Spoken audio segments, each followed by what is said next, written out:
सर्वे सर्वा अर्थात गॉड, ईश्वर, अल्लाह, परमेश्वर आदि आदि नामों से पुकारा जाता है। एक ऐसा अजूबा है जो किसी की कोई भी इच्छा पूरी कर सकता है, उसे सबका मददगार माना जाता है, मगर वह साधारण इंसानों की तरह खुशामद पसंद है और इसीलिए वह चाहता है कि इंसान उसकी पूजा, इबादत, भक्ति करें, इसे अच्छे अच्छे पकवान खिलाएं, उसकी महानता के गीत गाएं, भिखारी के समान उससे भीख मांगें, रोएं, गिड़गिड़ाएं, और अगर वो खुश हो जाए तो धन, शक्ति आदि उसको दे देता है। मगर क्या सचमुच ही वो सबकी मदद करता है? क्या गरीब, असहाय, कमज़ोर इंसानों को सचमुच उससे कोई फ़ायदा है?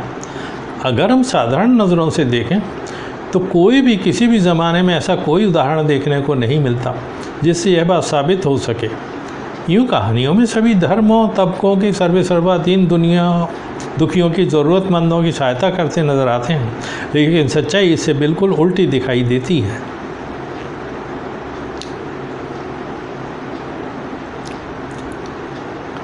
मगर जहाँ भी हम नज़र डालते हैं वह धनवानों, बलशालियों की मदद करता दिखाई देता है, या यूँ कहें कि वह धनवानों, ताकतवरों की ही मदद करता है।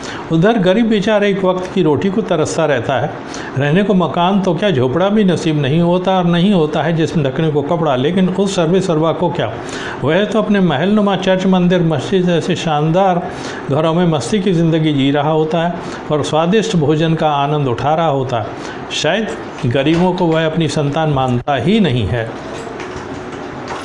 साधारण से यह देखने को मिलता है कि कोई भी धनवान गरीबों से संबंध नहीं रखता, वह धनवानों से ही मेलजोल रखता है।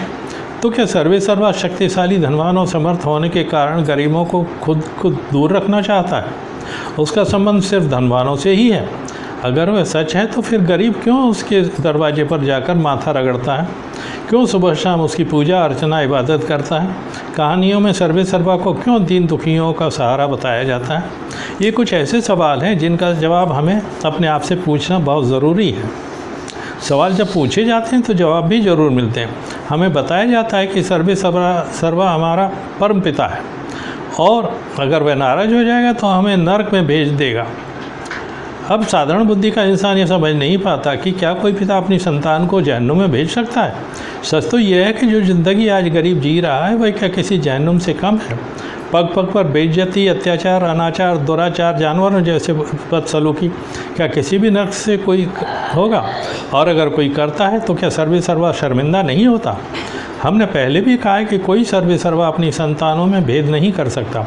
यदि वह ऐसा करता है तो वह सर्वे सर्वा तो हो ही नहीं सकता।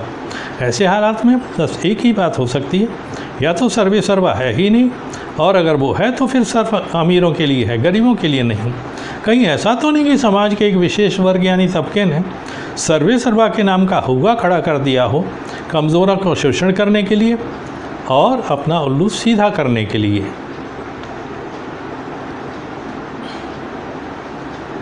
अमीरी गरीबी का चक्कर अक्सर लोग पाप पुण्यों से जोड़ देते हैं। अब ये बात समझ से बाहर है कि जन्म लेने से पहले ही कोई पाप पुण्य का भागीदार कैसे हो जाता है? अभी अभी पैदा हुआ बच्चा पापी या पुण्यात्मा कैसे हो सकता है? क्यों एक को गरीब माँ बाप मिलते हैं और दूसरे को अमीर? शायद इसका जवाब किसी के पास नहीं, लेकिन धर्मों के ठेकेदार एक नया सॉन्ग रच देते हैं, पूर्व जन्म का सॉन्ग।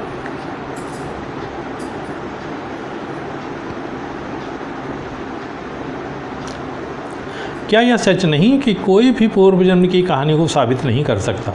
नहीं कोई ऐसा प्रमाण मिलता है। पूर्व जन्म को सच मान भी लें तो भी यह बात हजम नहीं होती कि किसी के दुष्कर्मों का दंड उसे उसके अगले जन्म में दिया जाए। उसी दंड तो उसी समय मिलना चाहिए जब उसने कोई पाप कर्म किया हो। सर्वे सर्वा उसे रोक सकता है तो रोकता क्यों नहीं?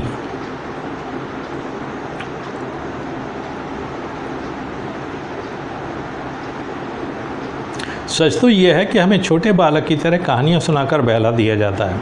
संसार का कोई भी ग्रंथ पुस्तक सर्वे सर्वा ने नहीं लिखा। गरीब जो अज्ञानी अनपढ़ होता है वह इंसानों द्वारा लिखी किताबों को सर्वे सर्वा द्वारा लिखा मान लेता है।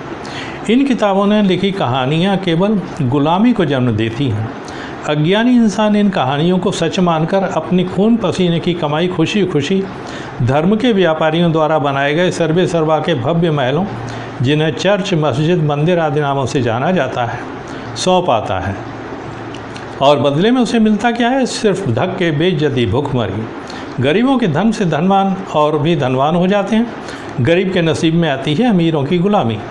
इन सब बातों पर जब हम गौर करते हैं तो साफ हो जाता है कि सर्वेसर्वा एक काल्पनिक शख्सियत है जिसे कुछ चालाक चतुर लोगों ने, एक समूह ने अपने स्वार्थ पूर्ति के लिए कहानियाँ गढ़ के पैदा कर दिया है। साधारण इंसान इनके झांसे में फंसकर लालचवर परेशानी और मुसीबतों को अपने सिर पर ओढ़ लेता है। इस बात से इनकार नहीं किया जा सकता कि गरीबों के लालच और आलस्य की आदत भी उन्हें ऐसे सर्वेसर्वा की शरण में जाने को मजबूर करती है जो उन्हें धक्के और गरीबी के अलावा कुछ नहीं दे सकता, क्योंकि लेता देता तो वही है ना जिसका कोई अस्तित्व हो।